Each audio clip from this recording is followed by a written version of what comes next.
Good morning, Year Nines, and welcome to the work for week 6. Now, this week we're going to look at some really interesting stuff, and we're going to look at the rise of the Nazis and how Hitler tried to take over Germany in 1923. And we're also going to look at another right-wing rebellion by somebody called the Freikorps. So we're going to be looking at really interesting stuff today, and just wanted to start off with the quick general instructions that you'll have noticed before. Really key thing is to make sure that you do all of the work that's in the yellow boxes, that's all the instructions, and also make sure you send the work that is in the kind of light blue, kind of turquoisey colour that we can see here. So that work is the stuff that you need to send to your teacher, either by emailing or putting on Show My Homework. Okay, so let's make a start on it. So before we begin learning about the new events, I just want to make sure that you understand the work that we did last week on the Weimar Republic. So last week you were looking at the foundations and the formation of the Weimar Republic, and you also looked at something called the Spartacist Rebellion. So what I'd like you to do here on a scrap piece of paper is just to write down the missing words in order. So you can see there are lots of different words at the bottom. You've got to pick between those and just fill those out for me, and then we'll check your understanding on the next slide. So if you can just pause here. Let's just go over the answers then from your gap fill activity. So we can see here that the Weimar Republic was officially formed on the 9th November 1918, on the same day the Kaiser Wilhelm II abdicated. It was born out of the German Revolution, which had begun with a series of mutinies and ended with the establishment of the new republic. Remember, a republic is a government without a monarch. The Weimar Republic wasn't popular from the start, as their first official act was to end the First World War, and therefore the German people said that they had stabbed the army in the back. Remember that propaganda had shown the Germans they were winning the whole way through, and so people were really confused why all of a sudden this new democratic government comes in and ends the war, and they know the peace term is going to be terrible. Nevertheless, they created a new constitution in January 1919, which was incredibly democratic and used the proportional representation voting system, which you might remember from last week is where the percentage of votes equals the percentage of seats that party got in the Reichstag, which was the parliament. There was a group of left-wing extremists called the Communists, otherwise known as the Spartacists, who tried to seize power in January 1919. This uprising involved 50,000 workers and took place in Berlin. The government struggled to deal with this and had to call in the right-wing Freikorps, the ex-soldiers, to help crush the rebellion. Over 100 Germans were killed. So that should be our recap from last week's work. If any of that feels quite new to you, then you might need to go back and read over your notes again from last week before you start this week's work. Okay, so your title for today is How Serious Was the Right-Wing Threat? So if you could please put that down on lined paper, or if you haven't got any, then just put it in an exercise book. So what we're going to be looking at today is thinking about the right-wing threat between 1918, which is when the Weimar Republic was formed, up until the end of 1923. Now, you might remember from a couple of weeks ago, I talked about this being the crisis years and these really difficult years for the Weimar Republic when it was first formed. Now, we all know that Hitler eventually comes to power, and he does that in 1933. But today we're going to look at some really interesting stuff, looking at how did the Nazi Party actually form? When did Hitler join it, and what impact did he have on the party as well? So we're looking here at the right-wing threat between 1918 and 1923, and this will then be built on later on. So you've already heard me mention that we're going to be looking at the right-wing threat to the government today. What I want to do first of all is just make sure that everybody understands what we mean by right-wing and left-wing. So everybody falls somewhere on what's called the political spectrum. So yourself, your parents, your teachers, everybody will fall somewhere on there. So it might be that they have extremist left-wing ideas, it might be that they have moderate left-wing ideas, that they have, they support certain ideas of left-wing, certain ideas of the right-wing, could be that they're a moderate right-wing or that they're an extremist right-wing. So there's lots of different views on a variety of different topics, and this slide here doesn't do it justice about the complexities about the differences between left-wing and right-wing beliefs. But trying to summarise it, essentially left-wing people tend to be more about supporting people that can't support themselves. They believe in equality and that we have to do things to try and ensure that there is equality. So generally left-wing people tend to like the idea, for instance, of an NHS. They like the idea of unemployment benefits, and they believe that everybody has the right to equality and a good quality of life. So if somebody's struggling, they should be supported. People that tend to have right-wing beliefs tend to value tradition more. So you might have heard people talk about conservative ideas. It's not necessarily linked to the Conservative Party. Some people just have kind of more traditional conservative ideas, and they tend to be right-wing, but not always. So tend to be right-wing more about survival of the fittest and the idea of economic freedom. So they don't tend to support things like the NHS as much, although you can be right-wing and still support that to an extent.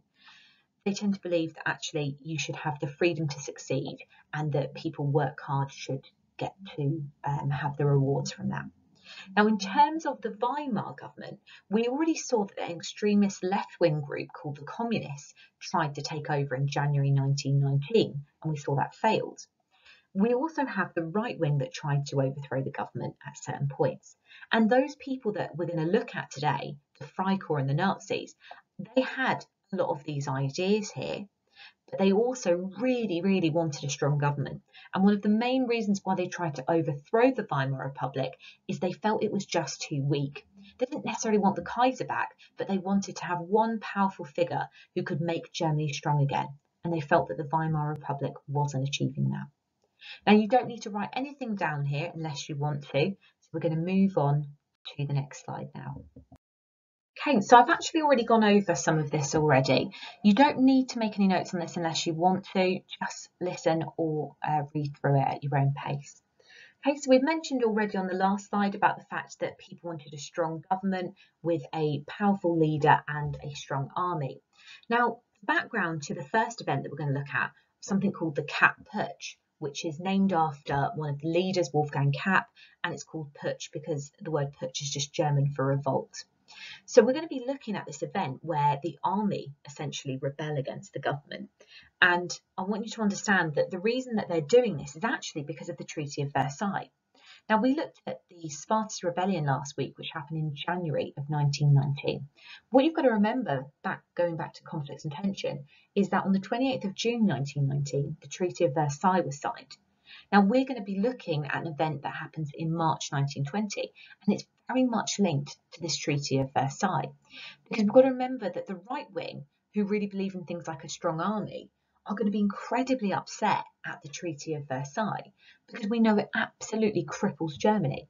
I mean, the very fact that they're only allowed 100,000 men in their army, when before World War I started they had 2.2 million and 6 million reservists, that can show you already why the right wing would be so angry about this, because essentially they believe they can't even defend their own nation. Now, we've also got to remember that when we're looking at this rebellion by soldiers, the Freikorps that we're going to look at in a second, we've got to remember that they were very bitter about the Treaty of Versailles because they had fought in it. Yeah, think of the horror of what it was like to fight in World War I, to spend 4 years in the trenches in those terrible conditions, watching your fellow countrymen, die. 2 million German soldiers died in the First World War, and many more were injured, either psychologically or physically. So they really believed in this idea that they'd been stabbed in the back by the democratic government, and they're going to start their own rebellion to try and get their own back, called the Kapp Putsch, which we can look at in a second. So we've mentioned the Freikorps already, and what I'd like you to do is just to watch this video which I've linked above. And it's just a really quick video, it's only a couple of minutes long, which gives you a little bit of an overview about who the Freikorps were and their attempted uprising.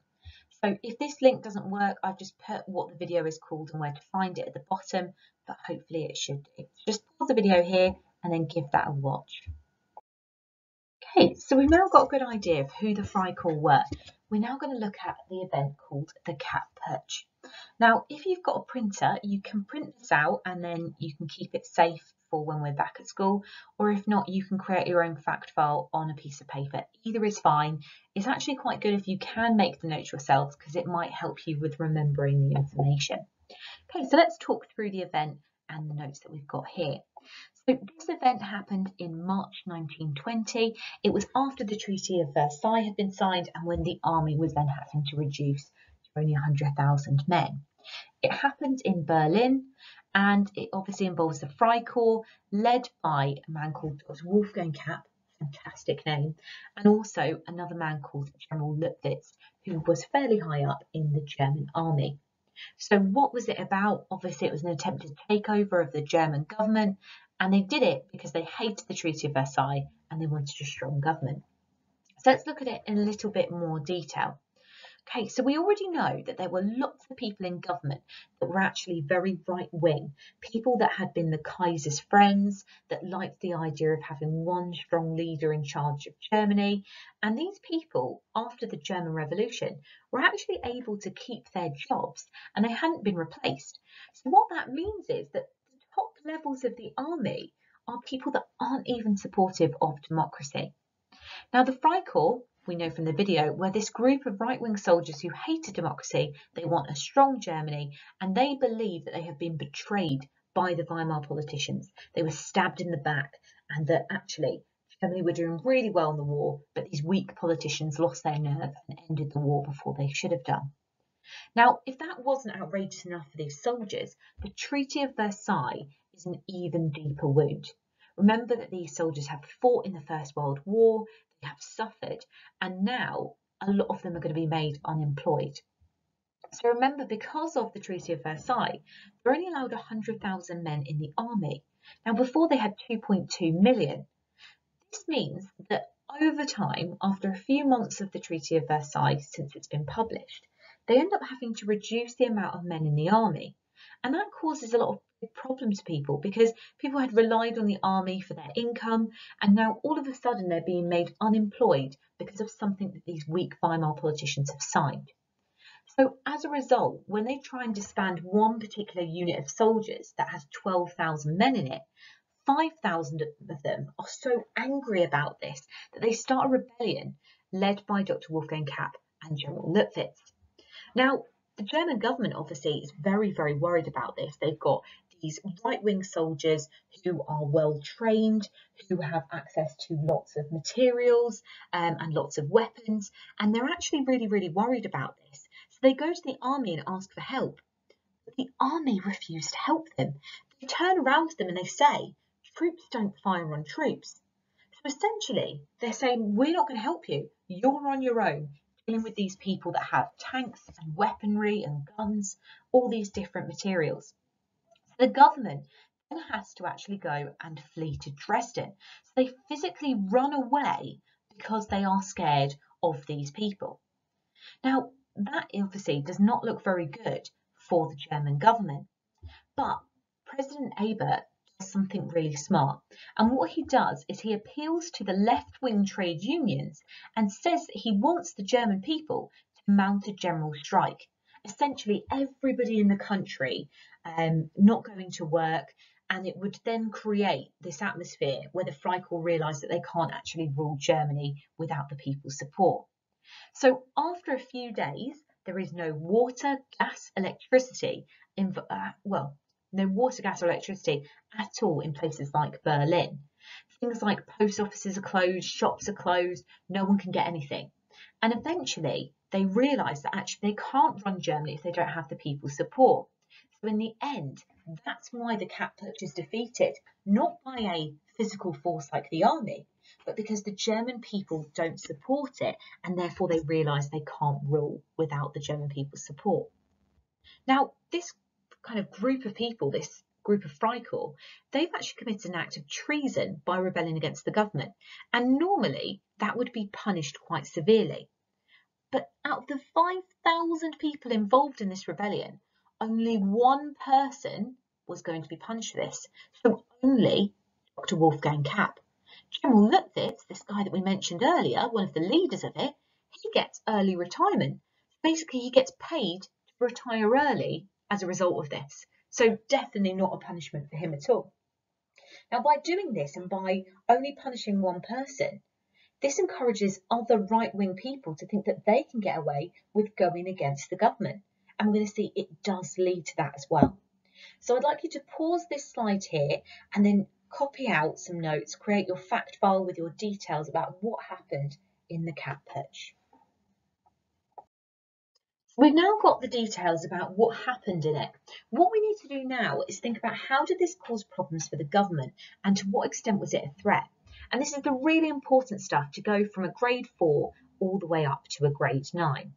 So what I'd like you to do is put a new subheading just underneath your fact file on the cat perch and put how it caused problems for the government. And then I'd like you to make notes on these following points. Now bear in mind that if you printed the sheet, you just need to do this in that box underneath where it's left blank for you. So let's talk about why was it a problem for the government? Well, first of all, it showed that the army wasn't on their side. That is something incredibly worrying for the German government because they realised that they can't rely on their army to help them crush any potential revolts. It's a very dangerous situation. Secondly, the fact that Ebert's government had to run away to Dresden shows that actually they can't deal with political violence. It encourages other people to kind of carry out acts of rebellion against the government because they realise that the government is quite weak and can't do anything about it.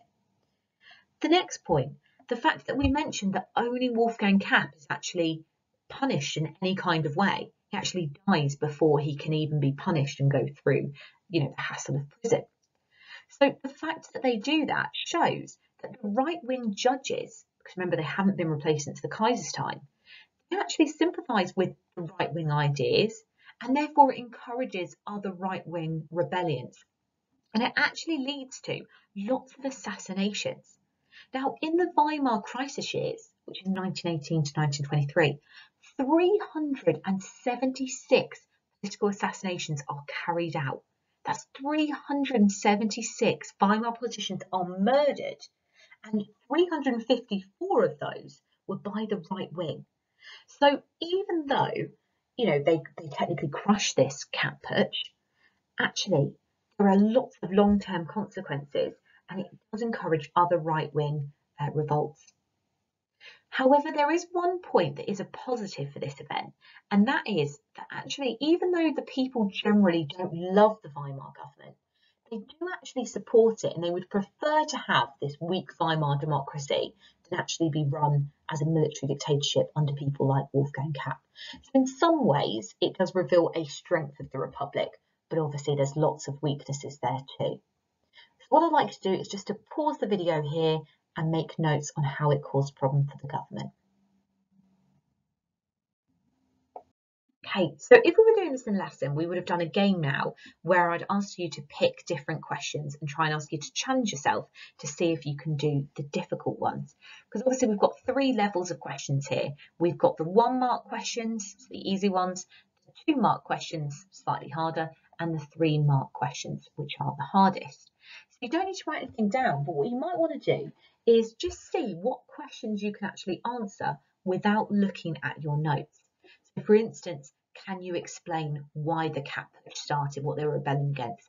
Can you tell me how many people were involved? Can you tell me, whether this took place before or after the Treaty of Versailles, and so on? And if you're struggling to answer the basic questions, which are the ones in yellow, or the ones in green, it would be a really good idea if you could go back to your notes and read them one more time, because obviously over this lockdown period, we want you to make the notes. But if you can start to remember some key information from them as well, that'd be really helpful for when you come back in September. So just pause the video here and see if you can answer any of these questions. Okay, so you've actually finished the first lesson. Now remember that there are 2 hours of history to do this week, so this is going to be the second lesson. So we're going to need a new piece of paper or a new page in your exercise book, and I'd like you to put the title of how significant a threat were the Nazis by 1923. So we're going to be looking at the rise of the Nazis and Hitler and how he tried to take over in 1923. Just pause the video here to write down that title. Okay, so some really interesting information that we're going to be learning in a second is for our introduction to the Nazis.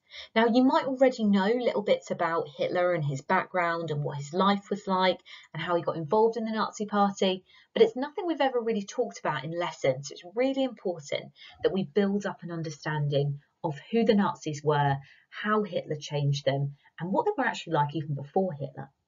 So what I'd like you to do is to complete a 1-page spider diagram on this. If you've got large handwriting, you might want to try and do it across 2 pages or use an A3 sheet instead.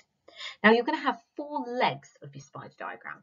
The first one is going to be about Hitler's early years, the second one about Hitler and politics, the third one is going to be about the Nazi Party, and the fourth one is going to be why they were a problem for the government. Now, in order to actually make this spider diagram, you're going to need the information which is over the next 2 slides.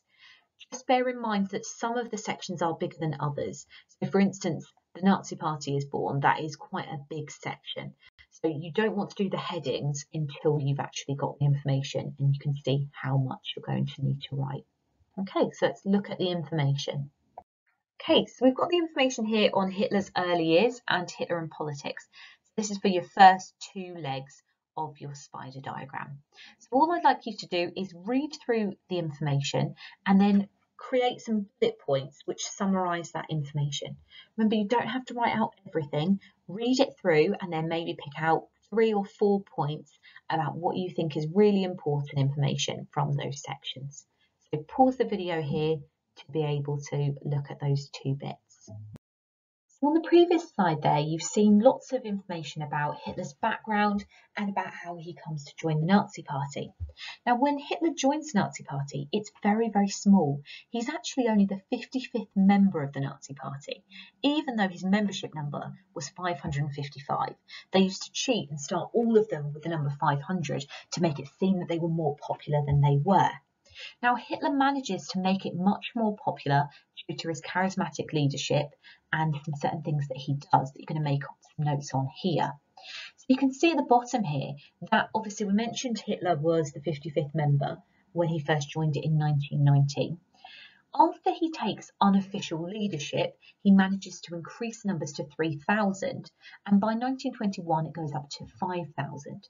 Now that means that there's still a minor political party, if you think about the amount of Germans there were at this point. But still, by 1923, Hitler had enough support to feel that he could actually take over Germany, and he tries to take over Munich, and then the idea is that they'll then take over Berlin afterwards. So let's look at what he did to try and gather some more support.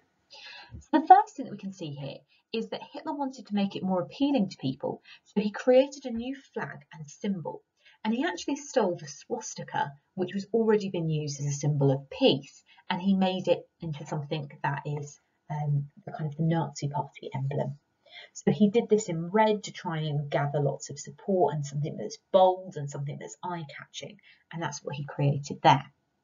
Now, he also changed the name of the party that he joined. Now, it didn't say it on the previous slide, but Hitler actually joined the German Workers' Party because the army asked him to. Now, the army believed that the German Workers' Party was going to be a communist group. Because it says workers in the title, and most workers tended to be left-wing, they assumed that the German Workers' Party was another name for a communist party, and they wanted some people to join it, spy on it, and then report back to the army, who was right-wing, about what's going on at this meeting. And when Hitler goes there, he finds that it's not a left-wing party, it's not communist, it's actually got ideas that he agrees with. And so when he joins it, he ends up changing the name of it to make it the National Socialist German Workers' Party, to try and make it a little bit more clear that it's a nationalist party.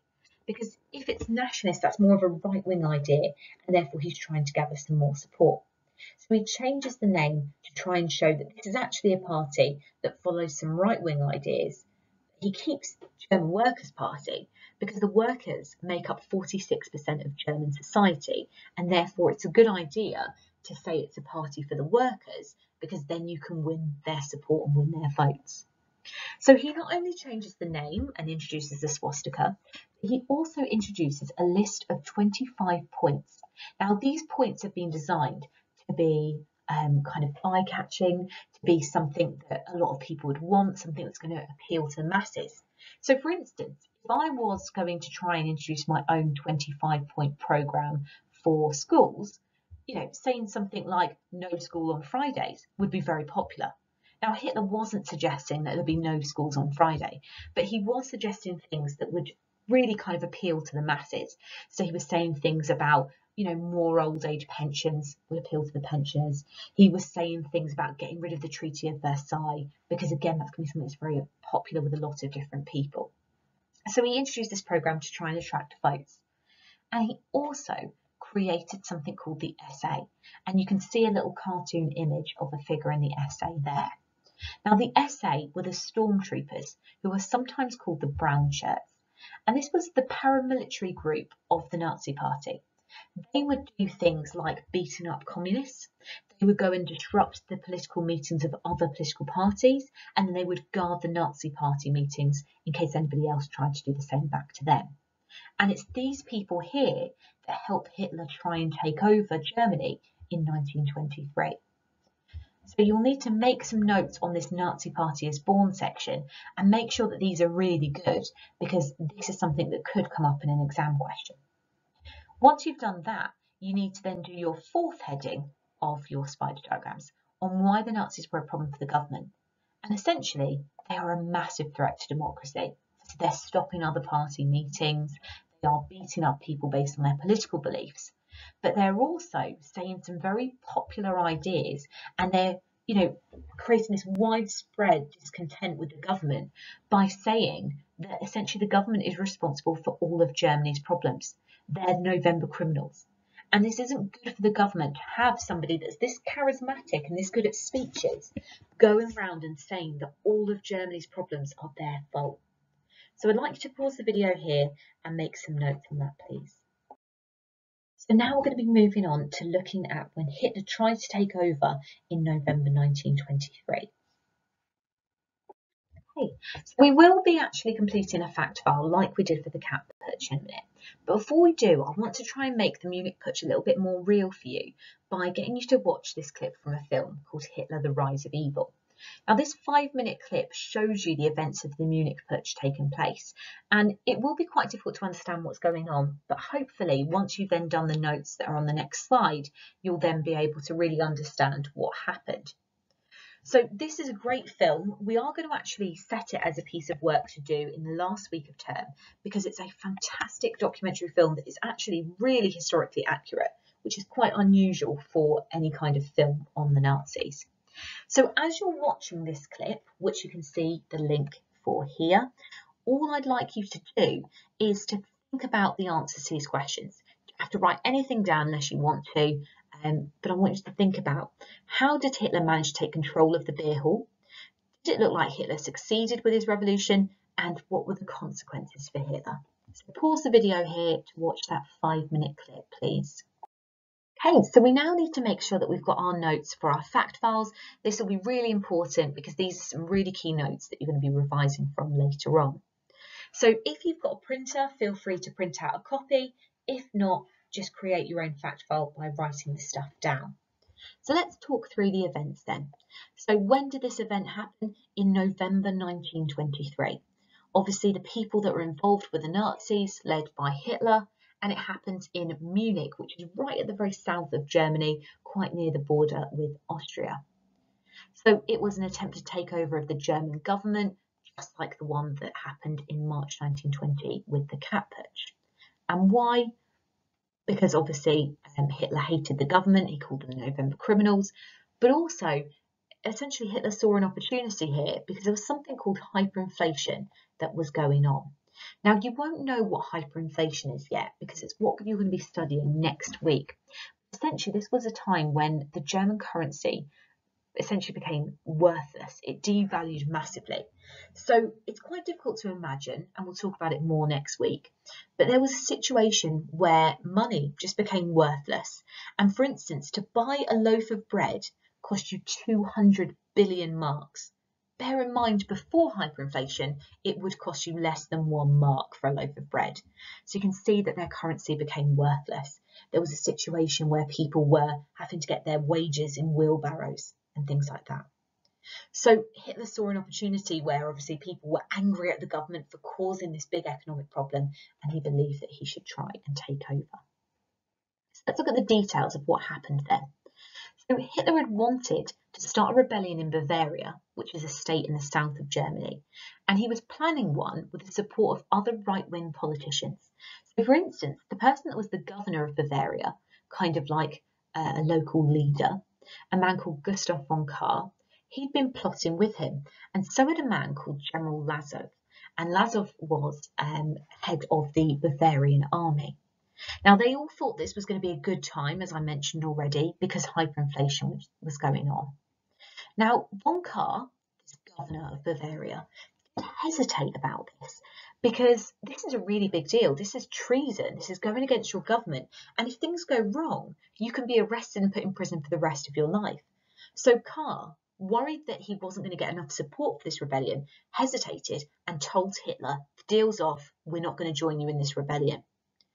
But Hitler wasn't having any of that. He saw his moment, his opportunity to try and take over the government, and he decided to take it. So Hitler and 600 of his brown shirts, his stormtroopers, the SA, burst into a meeting at a beer hall where von Kahr was giving a speech. Now, that might sound quite strange, but this is where a lot of political meetings took place in all these beer halls across Germany. So Hitler storms in and forces von Kahr, this governor of Bavaria, to join his rebellion at gunpoint. So essentially, he's saying, either you join us or we'll kill you. So von Kahr at first seems to agree and says that he's going to join in this rebellion. Now, once they've sorted that, Hitler then goes off with some of the other stormtroopers, because you can't just stay in this beer hall if you're going to take over Germany. You've got to go and take control of places like the army barracks. So they go off and they try and take over the Munich army barracks. And meanwhile, they leave von Kahr, this governor of Bavaria, General Lazov, the head of the Bavarian army, with a man called General Ludendorff, who's one of the people that's been plotting this with Hitler. Now, they end up allowing Gustav von Kahr to make a phone call to his wife to let her know that he's all right. But rather than ringing his wife, instead von Kahr rings the police and says, by the way, Hitler is trying to take over the government. You need to send some people to go and stop him. So when Hitler goes to march on Munich and goes to try and gather support for this proper rebellion, this revolution that he wants to start, he finds he's being betrayed by Kahr, who's phoned the police. And when the Nazis turn round a particular corner in the Munich centre, they find that the armed police are there, and there's a short gun battle, and in the end there are 16 people that are killed as a result of this, and Hitler is then arrested. The person next to him actually gets shot and killed, so it's very lucky for Hitler that the bullet just misses him. So that's the events and the kind of what happened. What we also need to understand is what the consequences were as well, because the actual event is very important, but what happens after the event is also really, really crucial. So we can definitely argue that the Munich Putsch wasn't successful in the short term, because if we're thinking about how close it was to success, it was very, very far away. You know, they wanted to try and take over Germany, which means having to take over Berlin. They're very far away from Berlin at this point. If you can, Google a little image of Germany just to see where Munich is in relation to Berlin, and you'll see that they're on totally opposite ends of the country. But despite the fact that it had no chance of success really in the short term, it did have a lot of important long-term consequences. For instance, the fact that there is this big nationwide trial. Now, this is a really key event. An attempted revolution is all over the news, and Hitler is right at the centre of this. Now, before this event, nobody really knows who the Nazis are. Certainly nobody outside of Munich knows who they are. Nobody's ever heard of Hitler. But all of a sudden, he becomes this nationwide figure. The Nazis are talked about. And people aren't talking about them negatively. Lots of people are talking about them positively, about how they tried to create this change. And isn't it fantastic they took the lead on this and tried to do something about the November criminals. And really importantly, the people that are listening to Hitler and getting to listen to his speeches are powerful people. For instance, the right-wing judges. Now, they had the ability to put Hitler away for the rest of his life, even to use capital punishment and kill him if they needed to.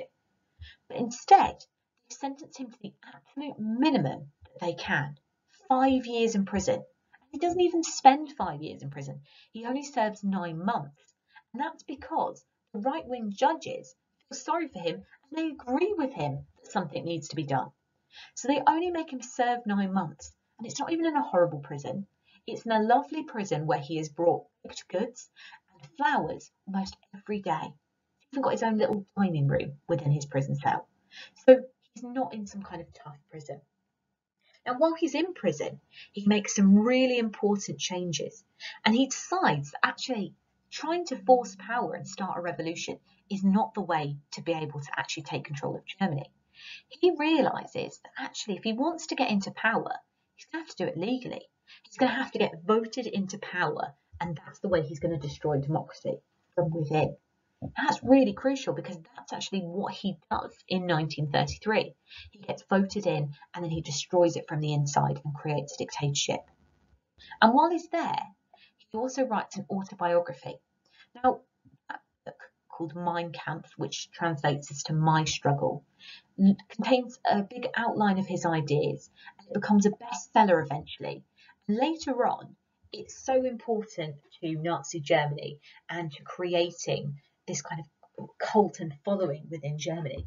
I mean, later on, when the Nazis come to power, it's even given as a wedding gift to people, and everybody in the country had a copy of it in their house. So really important that actually this isn't important in the short term, but in the long term, this has a massive impact on the future of Germany. So what I'd like you to do is to pause the video here and make some notes, please. Okay, same as before, we've got lots of questions here, some easy, some medium difficulty and some harder questions as well. And all I'd like you to do is just turn over your paper so you can't see your notes and just see how many of these you can answer. And if there's any that you can't, look back at your notes and see if you can then try and answer them after. You don't have to write anything down, but just give yourself a little test to see how much you've taken in from today's lesson. Okay, so now we get to your consolidation task. So this is the thing that we would definitely like you to send to your teacher. Although you can send the rest of your notes, this is the thing that we'll give you feedback on. So the question is, which right-wing rebellion represented the greater threat for the Weimar government? Was it the Munich Putsch or the Cat Putsch? Explain your view. So what you've got to do is you've got to think about those two different revolts that we've looked at, and you've got to think about which one was most likely to overthrow the government, which one was the greater threat for the Weimar government. So all you've got to do is give your opinion and explain why. And remember that you can't be wrong. This is about your own opinion, about you explaining your views. You can't be wrong in this answer. Now just bear in mind, at the bottom here, it also talks about how we get the top marks and how we get a grade 9. Now this is tricky, but if you can, do try and link the events together, because if you can do that, that shows really sophisticated historical thinking and can actually help you get to those top grades there. So once you've done this, email it or put it on Show My Homework for your teacher, please. Okay, so you finished all the written work for this week. Well done.